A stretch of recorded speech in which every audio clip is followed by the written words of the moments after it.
출발 새 아침. 출발 새 아침 가족 여러분, 주말 잘 보내셨습니까? 지난 일요일 보도된 서울대 행복연구센터와 카카오 플랫폼 가치가치의 대한민국 행복지도 2020에 따르면요, 한국인은 금요일을 가장 불행하게 느끼고 두 번째로 불행한 날을 월요일이라고 느낀다는 겁니다. 그런데 딱 1년 전인 2019년 4월 같은 연구에서는요, 한국인은 목요일을 가장 불행하게 느끼고 그 다음으로 불행한 날을 월요일이라고 느꼈다는데요. 불타는 금요일이라 쉴 날을 앞두고 있는 금요일에 제일 불행감을 느낀다는 것도 좀 이해가 안 되지만, 불행감을 느끼는 요일이 매 해마다 바뀐다는 것도 특이한 것 같습니다. 이거 왜 그러는 걸까요? 오늘은 월요일입니다. 작년이든 올해든 우리 국민들은 월요일을 어쨌든 두 번째로 불행한 날로 느낀다는 거였는데요. 그렇다면 여러분, 월요일은 역시 기분 나빠 이렇게 하시겠습니까? 아니면 어쨌든 월요일은 최고로 불행한 날은 아니니까 좀 기운을 내보자 이렇게 하시겠습니까? 따뜻하고 상식적인 보통 사람들이 즐겨야 되는 YTN 라디오 노영의 출발 새 아침, 긍정의 마인드로 시작해보는 것이 더 좋겠죠?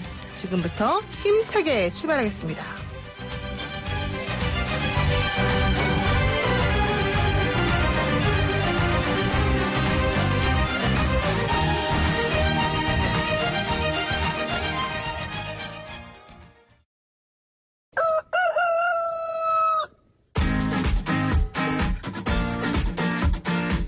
어디서든 꼭 끼어들 수 있는 오늘의 뉴스, 꼭 끼요. 꼭 끼요. 매일 어디서든 꼭 끼어들 수 있는 오늘의 뉴스를 골라 정리해주는 시간, 오창석 시사평론가와 함께하겠습니다. 안녕하세요. 네, 안녕하세요. 오창석입니다. 네, 저희 아버지가 75살이신데요. 네. 시골에서 태어나셨습니다. 네. 꽃기호를 좋아하시더라고요. 아침마다 닭소리를 오랜만에, 들으면서. 네. 아침이랑 어울리는 단어라서 네, 직관적이었나 그런가 봐요. 봅니다. 네. 네. 자, 어쨌든 오늘까지 라디오 청취율 조사가 진행 중인데요. 네. 만약에 오창석 평론가에게 전화가 온다, 그럼 어떻게 말하실 겁니까? 제가 듣고 있는 라디오는 YTN 노영의 출발 새 아침이다 라고 정확하게 이야기를 하겠습니다. 너무너무 특히 앵커가 좋다, 이런 얘기를 하실 겁니까? 네. 진행자 빨이다. 네, 좋습니다.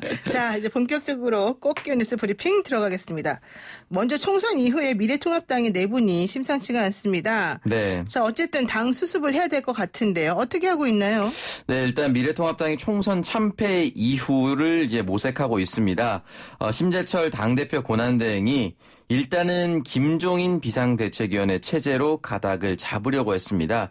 그런데 여기에 대해서 의원들이 공개적으로 반기를 들면서 분란 조짐이 일고 있습니다. 네, 네, 사실은 이제 심재철 원내대표를 기준으로 해서 뭐 중심을 좀 잡겠다라고 했다가 네. 또 아니다, 김종인 비대위원장한테 우리가 또 상고처리해서 다시 한번 맡아달라고 했다, 뭐 이랬다가 좀 왔다 갔다 하는 것 같아요.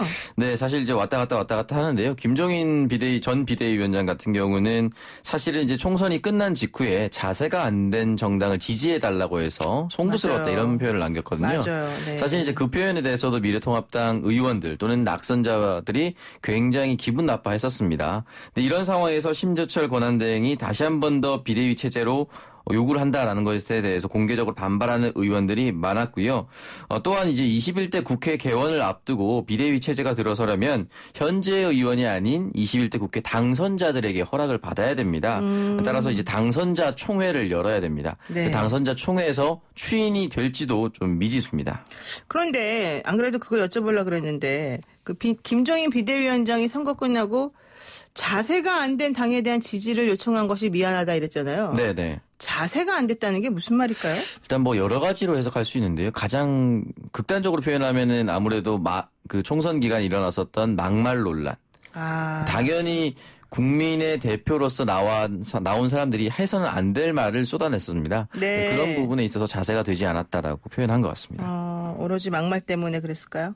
말고도 있었겠죠. 네. 네, 어쨌든 김종인 비대위 체제로 가느냐 마느냐 이거 가지고 좀 얘기들이 있는데 앞으로 어떻게 될지 좀 궁금한데요. 네. 또 하나 미래통합당이 걱정해야 될 일이 있습니다. 바로 무소속 당선자의 복당 문제 아니겠습니까? 네, 맞습니다. 이 미래통합당 공천에 탈락해서 무소속으로 출마했고 생환한 사람이 4명이나 됩니다. 사실 전원 생환했다라고 볼 수도 있는데 여기에 강릉을 지역구로 두고 있는 권성동 의원은 당선 직후인 16일 복당 신청을 이미 했고요. 그렇죠. 홍준표 당선인 그리고 윤상현 당선인, 김태호 당선인 역시 추후 복당 수순을 밟게 될 것이라고 봅니다. 여기에 대해서 당내 최다선이 된 이제 주호영 의원이 뭐 라디오 인터뷰에서 당내 소중한 자산들이고 당 지도급 인사들이 많다면서 밖에 오래 두는 것은 당의 통합 전략을 위해서 바람직하지 않은 일이다라고 지적을 남겼습니다. 사실 그런데 우리 주호영 의원은 당선되고 우리 라디오 인터뷰에서 네. 또 좀 어쨌든 시간을 좀 두고 봐야 된다 뭐 이런 식으로 얘기했던 것 같기도 한데 네. 내부적으로도 그러니까 정리가 좀 덜 됐다 이렇게 보는 게 맞겠네요. 네, 개인의 의견차도 있고요. 주호영 의원이 뭐 하루하루 또 다르게 의견 메시지가 나온 걸 보면은 당분간은 이런 논의가 지지부진하게 좀 이어질 수도 있을 것 같다는 생각이 듭니다. 근데 어쨌든 이런 상황을 보게 되면 당시에 공천이 완전히 잘못된 방향으로 갔었다. 네. 이거를 또 시인하는 셈 아닙니까? 그럴 수밖에 없는데 사실 이제 지역구 경쟁력과 쇄신은 조금 다른 문제인데요.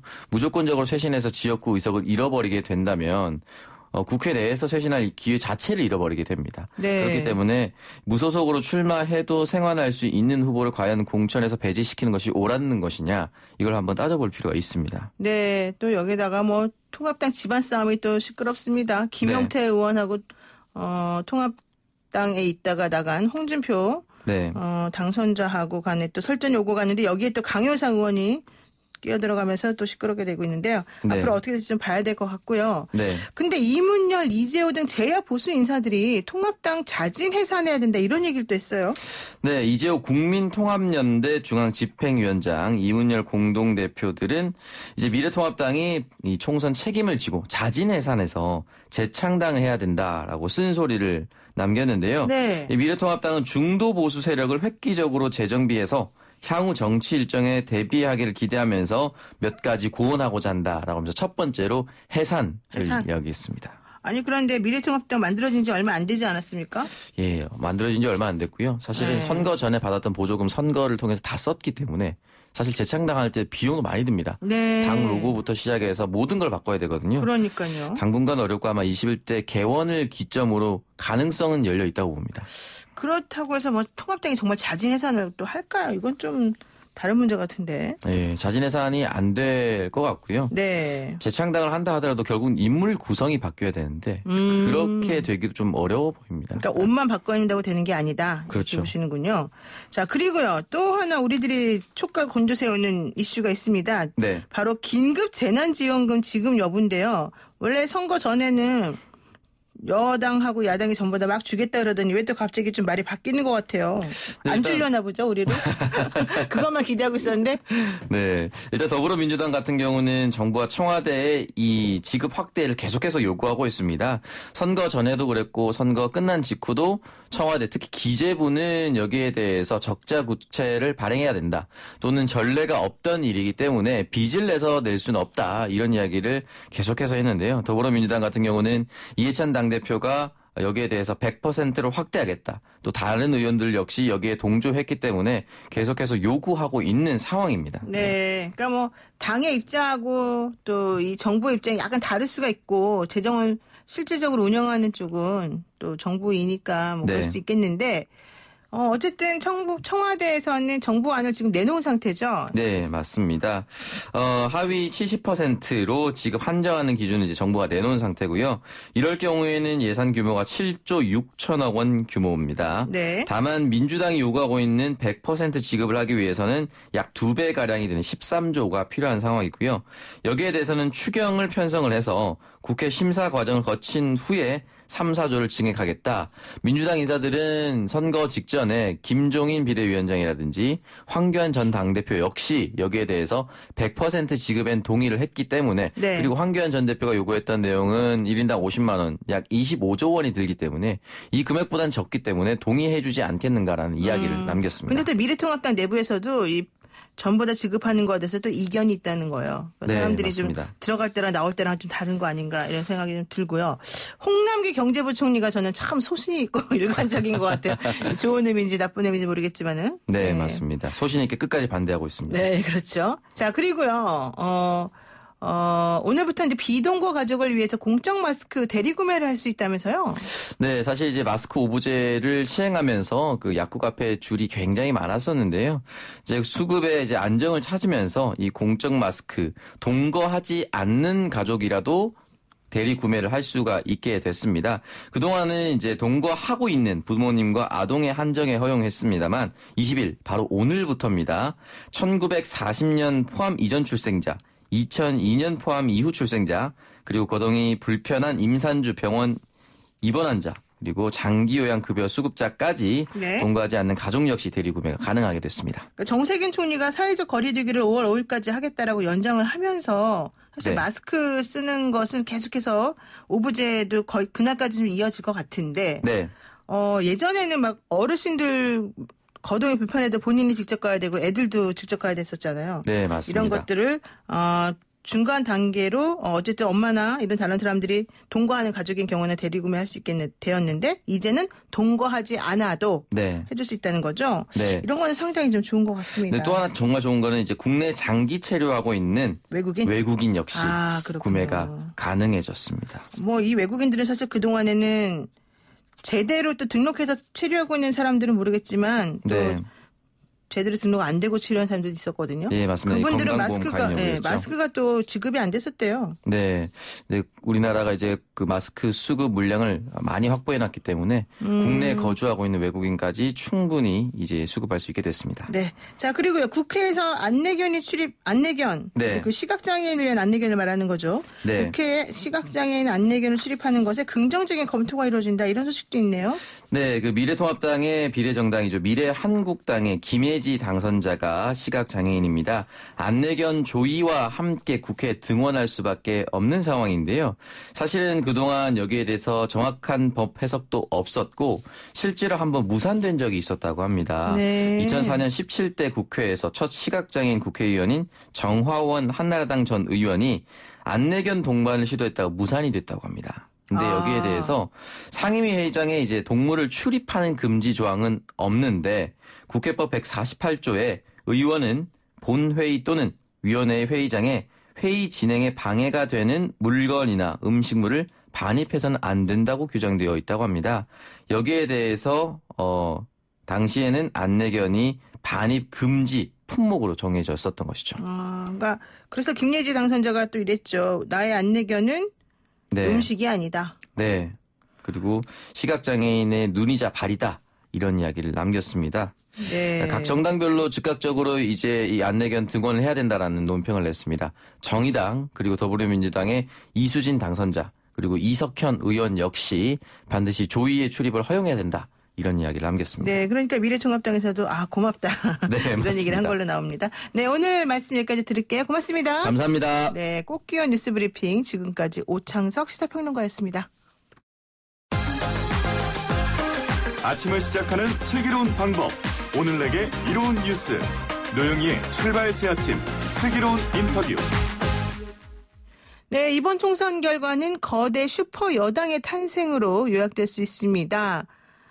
트럼프 대통령이 문재인 대통령에게 전화를 하면서 또 정말 큰 승리를 거뒀다 이렇게 또 칭찬했다는데 정권 심판론과 야당 견제론 속에서도 180석을 차지하는 성과를 냈다는 점이 상당히 의미가 있습니다.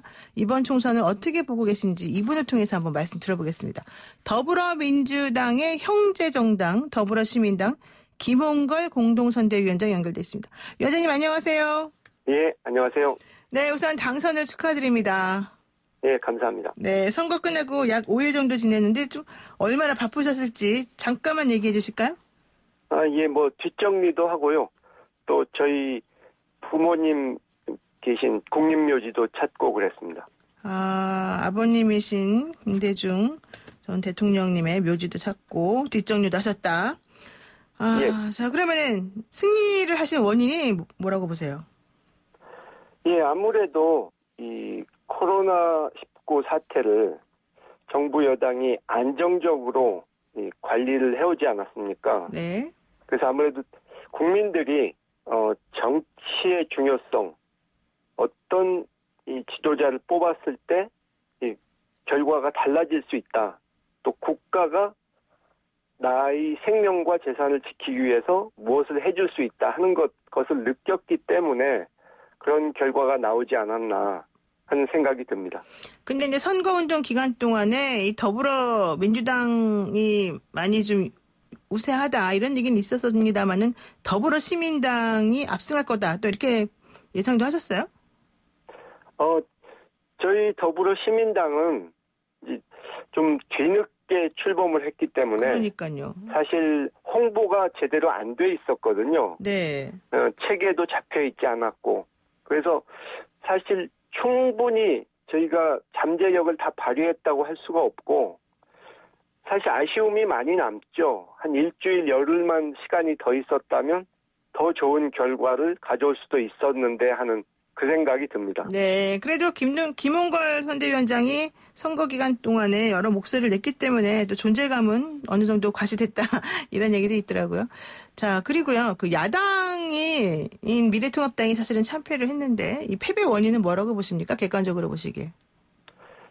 네, 요즘 정말 위기 상황인데 그들이 전혀 변화하는 모습을 보여주지 않고 구태의연한 모습, 그냥 정쟁만 하려는 모습, 그리고 발목 잡기만 하고 제대로 대안을 내놓지 못하고 메시지 관리가 안 되고 우왕좌왕하는 모습을 보였기 때문에 국민들이 그런 야당에다가 국정을 맡겼다가는 이 위기 상황을 제대로 헤쳐나가지 못할 것 같다는 불안감을 가지셨던 것 같습니다. 네, 그런 불안감. 지금 사실은 상당히 많은 요인들을 말씀하셨어요. 위기 상황을 제대로 이해하지 못하고 구태의연하고 정쟁만 일삼았다. 뭐 여러 가지 얘기하셨는데 그래서 그런지 황교안 대표는 개표가 되기도 전에 완료되기도 전에 미리 대표직을 사퇴했단 말이죠. 그러면 앞으로 미래통합당은 어떻게 될 것 같으세요?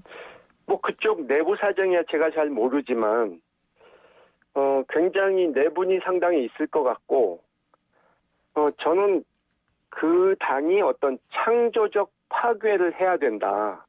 그러니까 지금 이대로 가선 안 되고 완전히 환골탈태하는 그 변화가 있지 않고는 그래서 합리적인 보수로 변하지 않고는 미래가 좀 어둡지 않나 그런 생각이 듭니다. 네, 창조적 파괴, 환골탈태 얘기하셨는데 그러면 뭐 인적 구성이 바뀌어야 된다는 걸까요?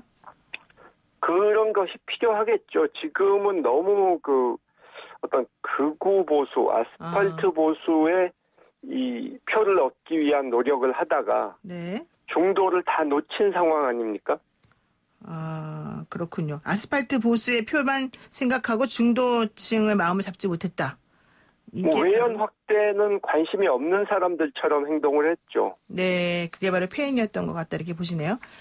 그런데 예, 이제 이번에 제3당의 몰락도 사실은 상당했습니다. 정의당 6석, 지난번하고 똑같았죠. 그리고 국민의당 3석, 그리고 민생당이 사실은 가장 가슴이 아플 텐데요. 단 한 석도 얻지 못했습니다. 지역구와 비례 전부 다.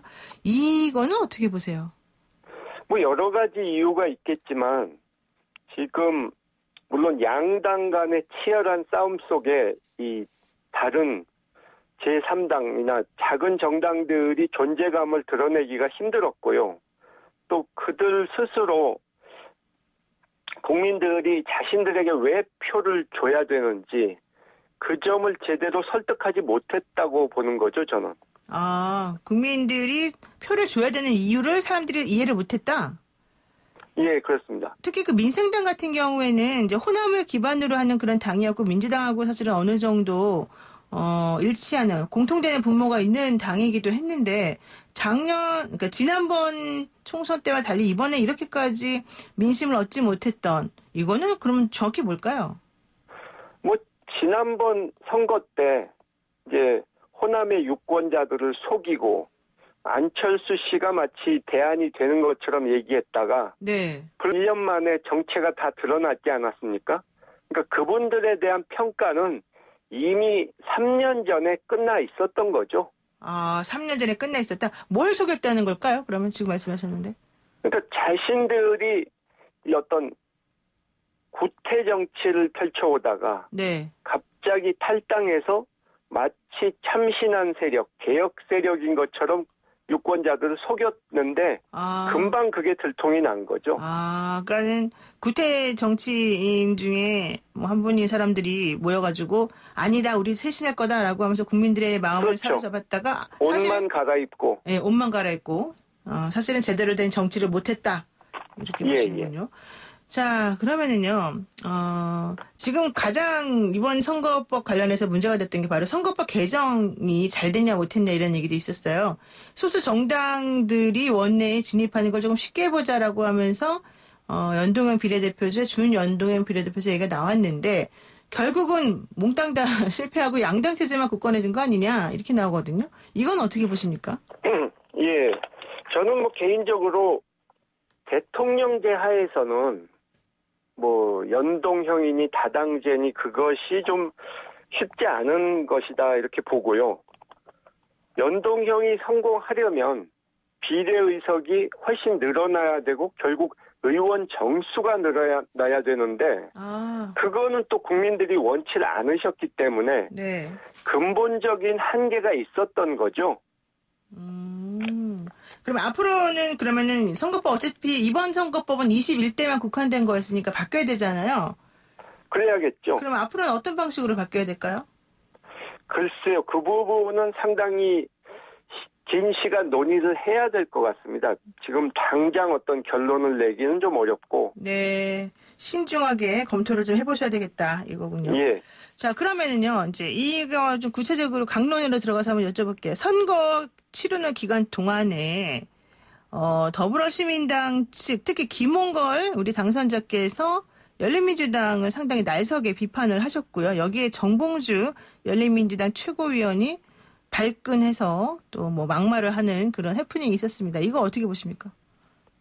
뭐, 그분이 이제 방송에서 막말을 하고, 네. 또 당을 같이 만든 다른 분은 보면 SNS에서 그 같이 당을 만든 분들을 마치 협박이라도 하는 듯한 투에 뭐 얘기를 올리고 그랬더라고요. 네. 근데 저는 뭐 다른 여러 가지 지적할 점이 많지만 일단 문재인 대통령을 지키겠다 이렇게 표방하고 나온 분들이 그런 언행을 보여주면 과연 그게 대통령께 도움이 되는 일인지 오히려 대통령께 부담만 주는 행동을 한 것이 아닌지 그 점을 좀 지적하고 싶습니다.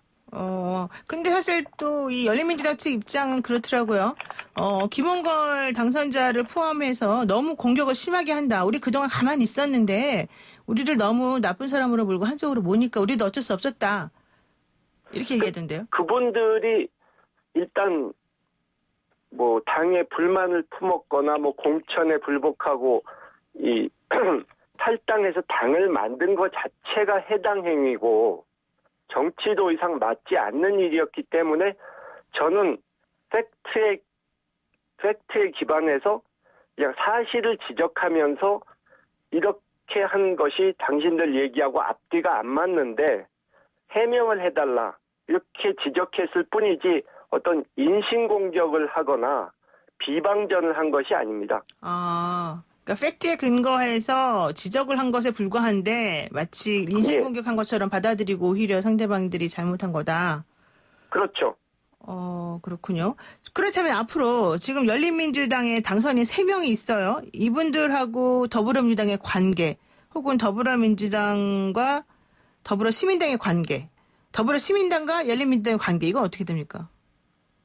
글쎄요. 뭐 그 부분은 더불어시민당 측에서만 답변할 수 있는 게 아니고 네. 이제 민주당 지도부에도 물어보셔야 할 것 같은데 선거 전에 이미 원칙을 세우지 않았습니까? 탈당해서 무소속 출마한 사람, 또 탈당해서 당을 만든 사람들과 어떤 거래를 해서 연대하고 합당하고 이런 건 없다. 원칙대로 가겠다. 구태 정치는 청산하겠다. 그렇기 때문에 뭐 이번에 또 의석도 국민 여러분들께서 충분히 주셨으니까 소수 야당들을 배려는 해야겠지만 어떤 정치적 거래는 할 필요가 없다고 생각합니다. 정치적 거래는 할 필요가 없다. 이렇게 보시는군요. 그런데 지금 이게 정치적 거래가 필요할 수도 있다는 입장이 있어요. 왜냐하면 미래한국당이 19명의 당선인을 냈기 때문에 한 사람만 더 같이 하면 그래서 뭐 국민의당도 얘기하는 것 같습니다만 교섭단체가 된단 말이에요. 이렇게 되면 새로운 교섭단체가 원내에 진입하면서 미래통합당과 연대를 할 가능성이 높아지고 그러면 힘이 세지기 때문에 공수처 설치라든가 이런 여러 가지 측면에서 좀 유리한 고지를 차지할 수 있다. 이런 입장이 있어요. 그렇다면 더불어시민당도 열린민주당과 같은 우호 세력과 손을 합쳐서 교섭단체를 만드는 것이 더 유리하지 않냐 이런 정치공학적 계산이 나오더라고요. 이건 어떻게 보십니까? 글쎄요. 그거는 뭐 이론상으로는 그럴듯하게 들릴 수 있지만 네. 양쪽이 또 하나씩 만들어버리면 결국은 의미 없는 게 되지 않습니까? 네. 그러니까 뭐 비례 정당을 만들 때부터 국민 여러분께 양쪽이 다 좋은 소리를 듣지 못했는데 또 어떤 꼼수를 부리는 모습을 또 보여드린다는 것은 바람직하지 못하고 총선 민의에도 어긋나는 것이기 때문에 양쪽이 다 그런 시도는 하지 않는 것이 좋다고 생각합니다. 그렇군요. 자, 마지막으로 하나만 여쭤보겠습니다. 부친인 김대중 전 대통령을 포함해서 4부자가 모두 국회에 입성하는 그런 기록을 세웠습니다. 예. 자, 김대중이라고 하는 큰 거목 밑에서 자라시고 온 집안이 사실 이 정치의 한 획을 긋는 그런 일생을 살아오셨는데 여기 대해서 뭐 아빠 센스 아니었냐 이런 얘기부터 여러 가지 얘기들이 있었습니다만 어쨌든 당선되셨어요. 소감 한 말씀 부탁드릴게요. 글쎄요, 저는 뭐 집안에서 의원이 몇 명 나왔느냐가 중요한 게 아니고 어떤 성과를 올렸느냐 이게 중요하다고 보거든요. 네. 그래서 사실 저희 형님들은 아버님이 살아 계실 때 정치를 했었고 그렇죠. 또 큰형님은 좀 건강이 계속 안 좋았었고 작은 형님은 1년밖에 하질 못했거든요. 그래서 자기 정치를 할 기회가 없었는데 저는 이제 아무래도 좀 더 자유스러운 입장이고 아버님이 정치하실 때와 지금은 좀 달라졌지 않습니까? 시대가. 네. 그렇기 때문에 돌아가신 어른의 정치 철학은 계승을 하겠지만 저는 저 나름대로 2020년의 시대 정신에 맞는 그런 정치, 제가 나름대로 잘할 수 있는 그런 방식의 정치를 할 생각입니다. 그게 뭘까요? 2020년 시대 정신에 맞는 본인만의 정치. 글쎄요. 일단 시급한 것은 뭐 코로나 위기를 넘길 수 있는 그런 노력을 해야 될 것 같고요. 네. 제 자신의 정치를 말씀드린다면은 이제 한반도 평화를 위해서 다방면으로 노력하겠다는 것이죠. 네. 알겠습니다. 오늘 말씀 여기까지 듣겠습니다. 고맙습니다. 예, 감사합니다. 네, 지금까지 김홍걸 더불어시민당 공동선대위원장과 함께했습니다. 노영의 출발새 아침 1부 순서 여기서 마칩니다. 잠시 후 2부에서 뵐게요. 친절한 시사, 시원한 통찰, 노영희의 출발새 아침, 슬기로운 인터뷰.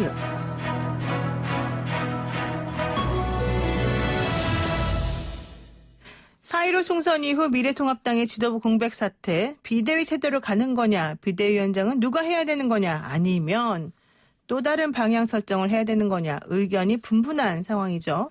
미래통합당 최고위원 중에서 유일하게 당선된 조경태 최고위원 연결해서요. 자세한 이야기 한번 나눠보겠습니다. 의원님 안녕하세요.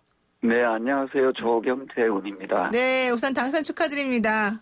네, 감사합니다. 5선에 네. 성공하신 그 상황인데 당선 소감을 한 말씀 부탁드려볼까요? 네, 먼저 저를 5선으로 뽑아주신 부산 사하을 지역 주민 여러분께 깊이 감사의 말씀을 드립니다.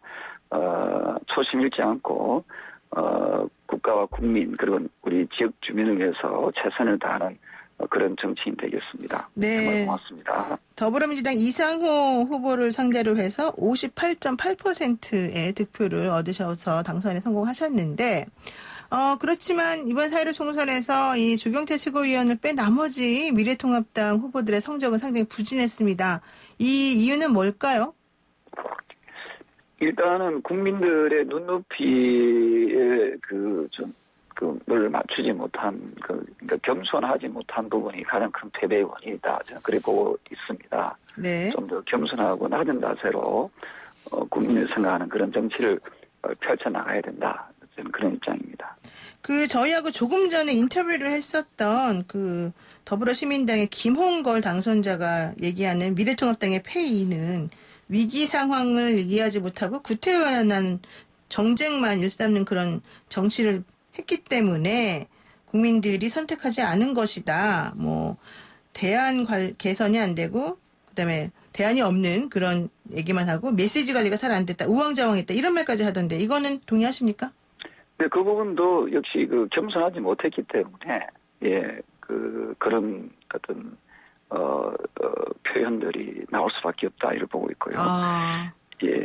다만 이제 지금 더불어민주당의 이낙연 선대위원장이 본인들의 총선 최대 공적을 대통령께 드려야 된다 이런 표현을 했더라고요. 네네 주말에 그 역시도 저는 아주 잘못됐다 생각합니다. 왜요? 그러면 행정부의 수반이 선거운동에 개입했다는 건지 사실은 국민들이 표를 주고 지지를 한 거면은 국민들한테 감사하다라고 생각을 해야지 지나치게 저는 이낙연 전 총리 참 좋아하는 분입니다만은 네. 이번 표현은 좀 지나친 표현이 아닌가 생각해 보고 있습니다. 그러니까 이낙연 선대위원장, 이낙연 전 총리가 주말 동안에 대통령께 공을 돌린다 이렇게 말한 것 자체가 행정부 수반하고 입법부의 관련 상황을 구분하지 못하는 잘못된 발언이다 이렇게 보시는군요. 그렇습니다. 이 부분에 대해서는 이낙연 선대위원장, 더불어민주당 선대위원장이 대국민께 사과를 해야 된다고 생각합니다. 사과해야 지금 된다. 이 부분이 아무리 고맙다 하더라도 행정부의 수반이 특정 정당을 도와줬다는 것을 자인하는 건지 묻지 않을 수가 없고요. 네. 저는 국민들이 어쨌든 여당을 지지했기 때문에 다수의 표를 획득한 거 아닙니까, 그죠? 네. 그래서 국민들을 바라봐야 된다. 국민들을 바라보는 정치를 해야 되고 미래통합당이 이번에 지지를 얻지 못한 부분 역시도 국민들의 어떤 눈높이, 국민들을 제대로 섬기지 못해서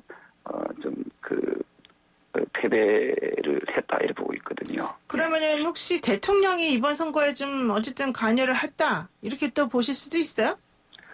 아니 이낙연 더불어민주당 상임선대위원장이 네. 그 표현을 빌리자면은 총선 최대의 공적은 대통령께 드려야 된다. 이 네. 표현은 무슨 의미하는지 저는 본인 스스로가 해명해야 된다는 생각을 합니다. 해명해야 된다. 오해의 소지가 있다. 이렇게 보시네요. 충분히 국민들께서는 오해의 소지를 가질 수밖에 없지요. 행정부는 중립적인 입장에 서야 하는데 네. 행정부 수반에게 고맙다는 표현은 좀 지나치지 않았냐 이런 생각을 합니다. 그렇군요. 그래서 앞으로 권력자만 보지 말고 국민들을 바라봤으면 좋겠다 이런 말씀을 드리고 싶습니다. 네. 이제 그 얘기는 거기까지 하고요. 미래통합당 최고위원 중에 살아남은 사람이 사실은 조경태 최고위원 뿐이다. 그래서 지난번에 주호영 의원이 저희하고 인터뷰를 하실 때 앞으로 황교안 대표가 없는 상황에서 이제 이 통합당은 어떻게 꾸려나갑니까? 제가 여쭤봤더니 조경태 최고위원 중심으로 이제 일단 해야 되는 거 아니냐 이런 얘기를 해서 좀 저도 그렇게 가나보다 했어요. 그런데 그 다음에 들려오는 얘기는 다른 얘기들이 계속 나오더라고요. 이건 어떻게 되는 겁니까? 저는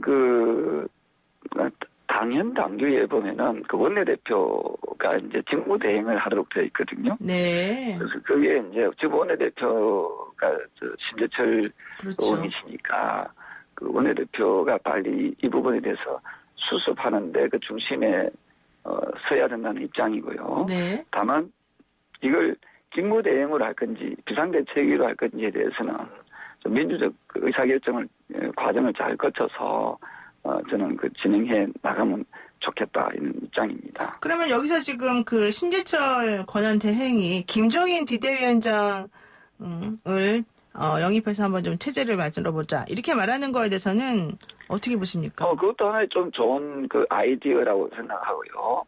일부 언론에서는 여러 가지 어떤 생각, 전략, 수습 대책을 가지고 자중질환이라는 그런 표현을 쓰더라고요. 네. 그건 대단히 저 표현이 좀 지나치다는 생각을 합니다. 민주적 의사결정을 거치는 그 과정에 있다고 보시면 되겠습니다. 네.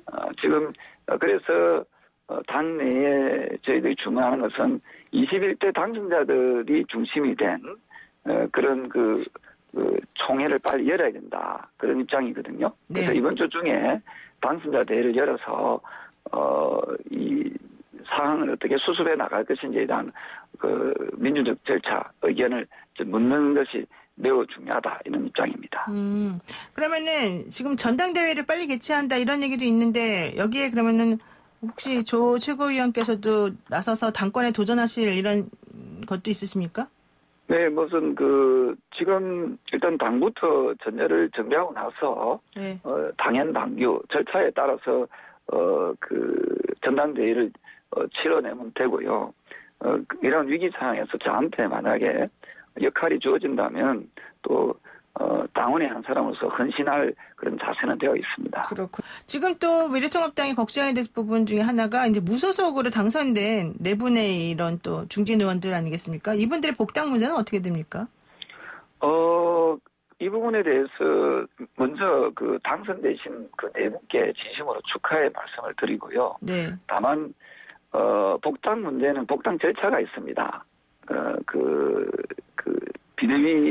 비대위가 구성되던 또 새로운 지도부가 이제 곧 구성된다라고 했을 때 그 새 지도부가 복당 심사, 복당 절차에 대한 심의 심사를 해서 당연 당규에 따라서 이분들을 받아들일 것인지 저는 받아들여야 된다는 입장입니다만은 네.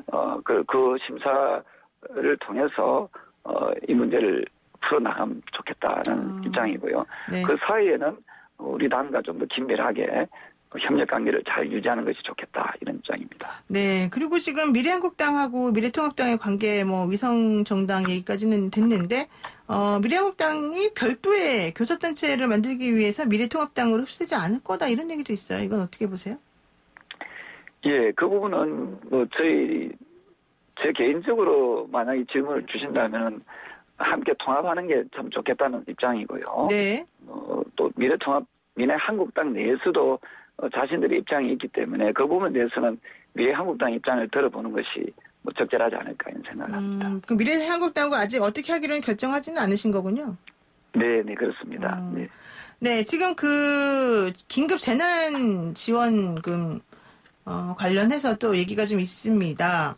당정청 협의를 통해서 더불어민주당이 소득하위 70%에서 전 국민 확대한다 이랬고 또 황교안 대표가 미래통합당에서는 1인당 얼마씩 50만 원씩 준다 이런 얘기 했었었는데 미래통합당의 입장이 조금 바뀌었다라는 얘기가 들려오더라고요. 어떻습니까?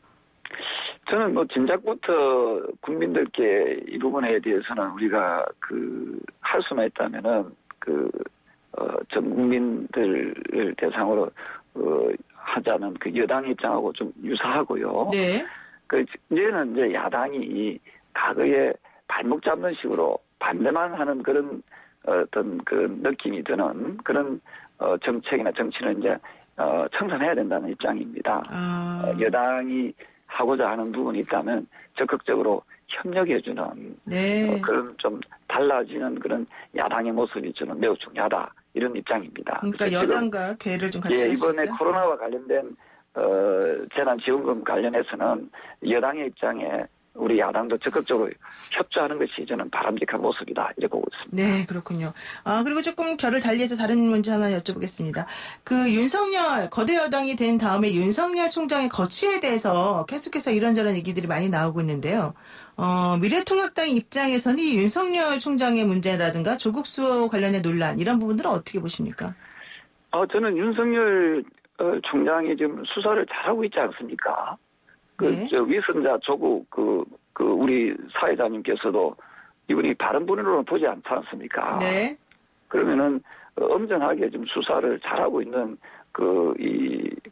지금 현 체제를 굳이 흔들 이유가 없다. 만약에 윤석열 체제를 흔들게 되면은 저는 또 다른 제2의 국민적 저항에 부딪힐 수밖에 없다 이렇게 보고 있습니다. 네. 그래서 우리가 어떤 사법부의 정의가 살아있다는 것을 저는 보여줘야 되고 이 부분에 대해서는 우리 야당의 입장에서는 저는 잘하고 있는 그 부분에 대해서는 저희들은 적극적으로 지원하고 또한 이 사법부를 지나치게 흔들려고 하는 그런 세력이 있다면은 저희들은 단호하게 나설 생각입니다. 그런데 지난번에 선거 도중에 황교안 대표가 뭐라고 말했냐면 여당이 압승하게 되면 승리하게 되면 이 여당발 선거 개입 의혹이라든가 이런 여러 가지 것들이 문제가 생길 수도 있다. 그리고 제대로 수사가 안 될 것이다. 윤석열 흔들기 때문에 윤석열이 힘들 거다. 이런 얘기 하셨단 말이에요. 그건 동의하세요? 저는 그렇게 동의하고 싶은 생각은 없고요. 만약에 그러한 부분에 대해서 수사 방해라든지 네. 윤석열 체제를 흔드는 일이 발생한다면은 네. 저는 국민들이 가만히 있지 않을 거라 생각을 합니다. 그래서 조국을 옹호하는 그런 세력들은 저는 국민들이 국민들의 저항에 부딪힐 수밖에 없고 국민들께서 저는 사법부의 정의를 실현하는데 상당히 계속해서 지켜보고 계신다 하는 부분에 대해서 말씀드리고 싶습니다. 네. 하나만 더 여쭙겠습니다. 요즘에 종편 재허가 재승인 문제가 사실은 이슈로 남아있어요. 채널A하고 TV조선이 앞으로 이제 24일인가요? 나와 있는데요. 여기에 대해서는 지금 이 종편 때리기 이게 좀 심각하다 이런 입장도 있는 것 같고 또 한쪽에서는 안 된다. 그래서 국민청원이 벌써 22만이 넘었습니다. 이 종편 허가 합치면 안 된다라는 얘기에 대해서. 이거는 어떻게 보세요? 우리 언론이라는 것은 어쨌든 비판의 기능이 있는 게 언론 아니겠습니까? 네. 특히 권력을 가진 부분에 대한 권력기관에 대해서 비판의 기사 쓰고 하는 것 저는 민주국가에서는 당연히 우리나라가 민주공화국이지 않습니까? 네. 그래서 이런 부분에서 자기 편 나누기 진영 논리에 빠져가지고 비판의 기사를 쓴다 해가지고 그걸 입에 재갈을 물린다 이런 오해가 발생하지 않도록 해야 된다고 생각합니다. 다만 이제 거기에 진위 여부가 이제 하나의 핵심일 수 있는데요. 그런 부분에 대해서 잘 가려낸다면은 저는 종편에 대해서 지금 말씀 주신 종편 때리기 네. 이런 오해가 발생하지 않도록 해야 된다는 입장이고요. 야당에서도 역시 민주적인 그런 언론 환경을 조성하는데 최선의 노력을 다하겠다 말씀을 드리겠습니다. 네, 알겠습니다. 오늘 말씀 여기까지 듣겠습니다. 고맙습니다. 네, 감사합니다. 네, 지금까지 미래통합당 조경태 최고위원이었습니다. FM 94.5MHz YTN 라디오 노영의 출발새 아침. 지금 여러분 듣고 계시는데요. 지금 여러분 청취율 조사 마지막 날입니다. 전화를 받으시면 YTN 라디오 노영의 출발새 아침 듣고 있다고 말씀 꼭 부탁드리고요. 저는 8시 정각에 돌아오겠습니다.